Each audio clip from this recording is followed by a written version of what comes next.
দেখো মা, এই পচা আন্টিটা আমাকে আর হিংসুকুড়িকে নিয়ে কোথায় যেন চলে যাচ্ছিল। আমি একে বেঁধে রেখেছি। হ্যাঁ বন্ধুরা, মিশকার তো একটাই কথা ছিল যে দীপা, তুমি কোর্ট থেকে ছাড়া পেয়ে বাড়িতে ফিরবে, কিন্তু তোমার সোনারূপাকে তুমি আর পাবে না, কোনো দিনের জন্য পাবে না। সেই মতোই সোনারূপাকে নিয়ে অনেক দূরে পালিয়ে যাচ্ছিল মিশকা, কিন্তু রূপা হতে দিল না। রূপা বালি নিয়ে ছুড়ে দিল মিশকার দিকে। ওইদিকে সোনারূপার ঘরে ঢুকে মিশকা, ঘরে ঢুকে এসে তেসে এমন একটা কিছু কেমিক্যাল দিয়ে দিয়েছিল যাতে নাকি সোনা রূপার ঘুম ভাঙবে না। মানে তারা রাত্রেবেলা তো ঘুমাবে, কিন্তু কিছুতেই তাদের ঘুম ভাঙবে না। আর সেটারই সুযোগ নেবে মিশকা। বাড়ির সবাই যখন কোর্টে চলে যাবে, সোনা রূপা বাড়িতে একা। বারবার জয়, উর্মি সবাই তাদেরকে ঘুম থেকে তোলার চেষ্টা করে, কিন্তু কিছুতেই তারা ওঠে না। জয়, উর্মি ভাবে কার কাছে রেখে যাবো সোনারূপাকে আমরা।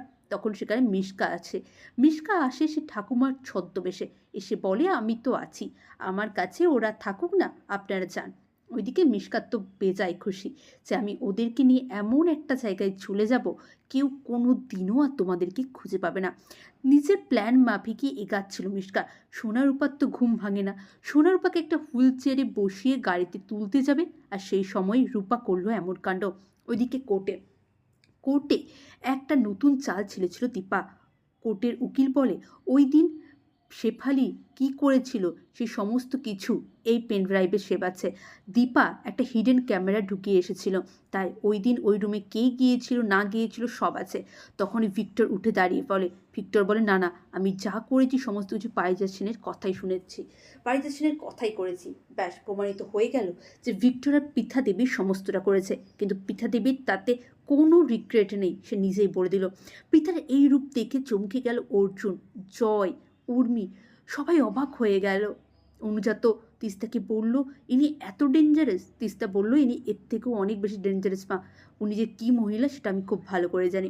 পুলিশে হেফাজত হলো পৃথা দেবীর, কিন্তু পৃথা দীপাকে বলে দিল আমি আবার ফিরে আসবো দীপা, তোমার জীবনটাকে আমি নরক করে দেবো, তোমাকে আমি শান্তিতে থাকতে দেবো না, তুমি কিছুতেই শান্তিতে থাকতে পারবে না।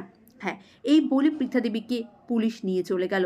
ওইদিকে সোনারূপাকে নিয়ে গাড়িতে তুলবে মিশকা। তার তো কী আনন্দ যে দীপা তুমি জেল থেকে ফিরবে, কিন্তু ফিরে তোমার সোনারূপাকে দেখতে পাবে না, আর কোনো দিনের জন্য দেখতে পাবে না।